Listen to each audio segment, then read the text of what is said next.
Okay, let's talk house hacking.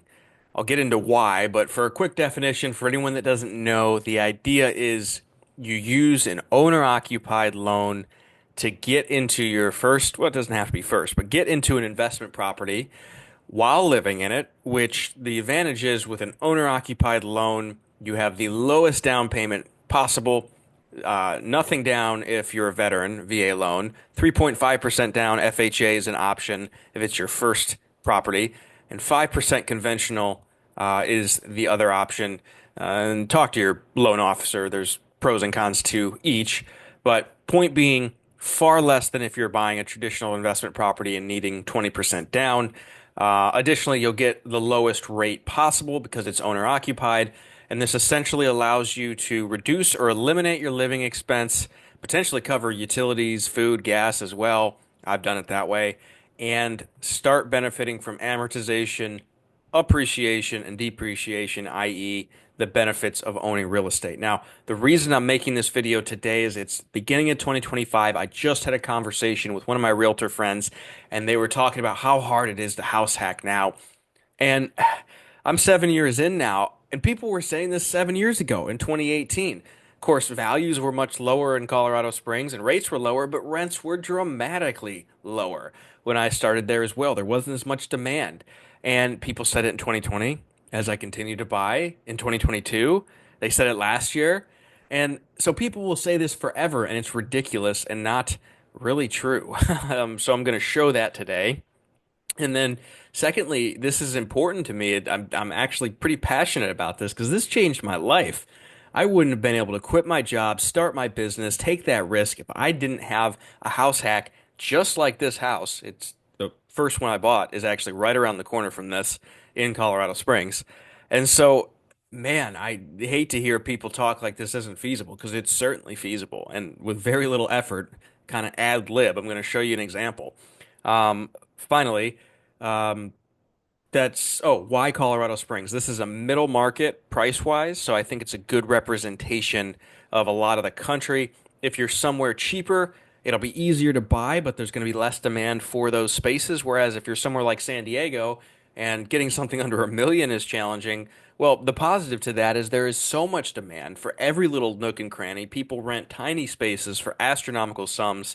You can get excellent tenants in bedrooms with shared bathrooms, right? So there's positives to expensive markets as well. So this is kind of in the middle, and I know it really, really well. So let's use this house as an example. If I was shopping for my first house hack today, what would the numbers look like if I were to buy this?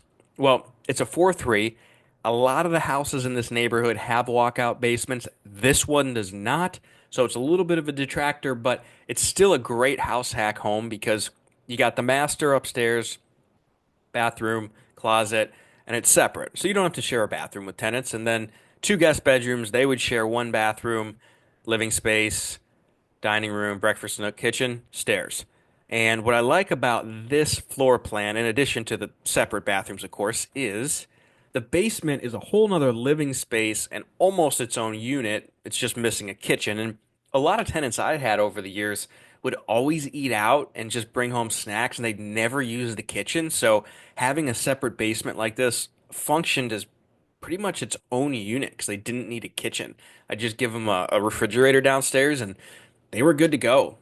So regardless of the fact that this doesn't have the walkout basement, this works really well for a house hack. And houses like this are all over Colorado Springs. You find these a lot in 70s and 80s vintages. I think that's true in a lot of parts of the country. Um, so, if we wanted to buy this, what would the numbers look like? Well, these bedrooms have traditionally rented for 700 bucks a month. Again, I've got a house just like this around the corner that I've owned for 7 years, so I can pretty accurately speak to this. And then that basement will rent for right around 900. All right. So, if you were to buy this, let's see. It is at 420. It's been listed for a month and a half. Of course, it's been the worst time of the year to sell anything, so we just got through the holidays. But to make math easy, let's say you offer 400 and they take it. Well, what does that look like? Well, 400 and let's say you're using the 5% down owner occupied loan, so you'd be putting $20,000 down. Well, the debt would be 380, 30-year note, interest rate you're probably going to get today is 6.5-ish.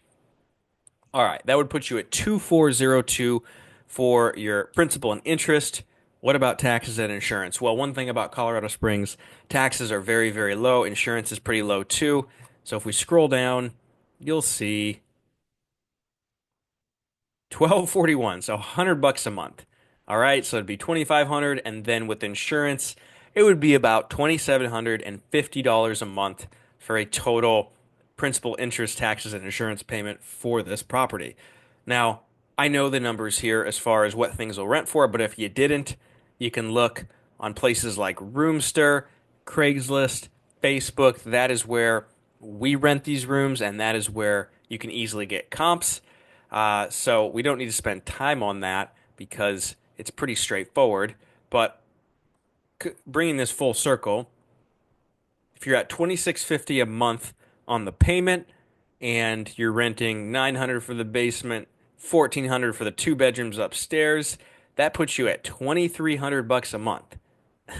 So you would be living in this house for what did I say? 2650. So 350 bucks a month would be your mortgage payment remaining. And then of course you got to pay utilities and garbage, Wi-Fi, right? So what's your living expense? You're living in a decently expensive market for 600 or 700 bucks a month, and you're starting to gain appreciation. They're paying down the loan for you, and uh, you got your first investment property for very little money down, right? And this is from just pulling up Zillow, looking at one of the first houses I could find, and looking at numbers. House hacking absolutely still works today, and this is a single family example. If you can qualify for a duplex, a triplex, or a fourplex, one of my younger buddies back in Colorado Springs is in the military. He bought a fourplex, owner occupied, and I believe he's covering almost his entire mortgage. And he got a fourplex, and he's like 24. That's awesome. And if you really want to go all out with this strategy, go buy that fourplex, rent out the units, and rent out the extra rooms in your unit. This can put you so far ahead financially. It's really, really incredible. But I'm assuming you can't even go high enough to get more than a single family, and the numbers still make sense. Um, so couple caveats. If you're planning to only live somewhere a year, okay, the property needs to make sense long term. It can't be something that'll cost you money once you leave. So this is ideal for people who are staying in a house or duplex, triplex, fourplex for a long time. But again, guys, this can substantially lower your monthly living expense and get you into your first rental property because rents are much, much, much higher if you wanted to go rent a comparable unit.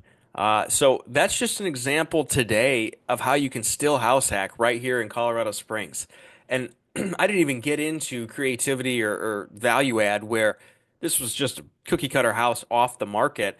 I've done houses where I added a bathroom and created a whole new unit downstairs, added bedrooms, so there was an extra 600 or 700 bucks a month. Split the house in half and added a kitchen in the basement, making it a functional duplex. There are endless ways to make this work. Finding a house just like the one we looked at that's outdated and then putting in the effort to renovate it yourself, you could get this purchase price down and have even a lower debt service. So this is very feasible today. You can house hack effectively, and I hope someone listening to this will actually take this and go do it because, again, this changed my life, and there's no reason it can't do the same for you. So this will be true today. This will be true in 2027, and it'll be true in 2040. Don't listen to people that are complaining because they just don't want to do the work.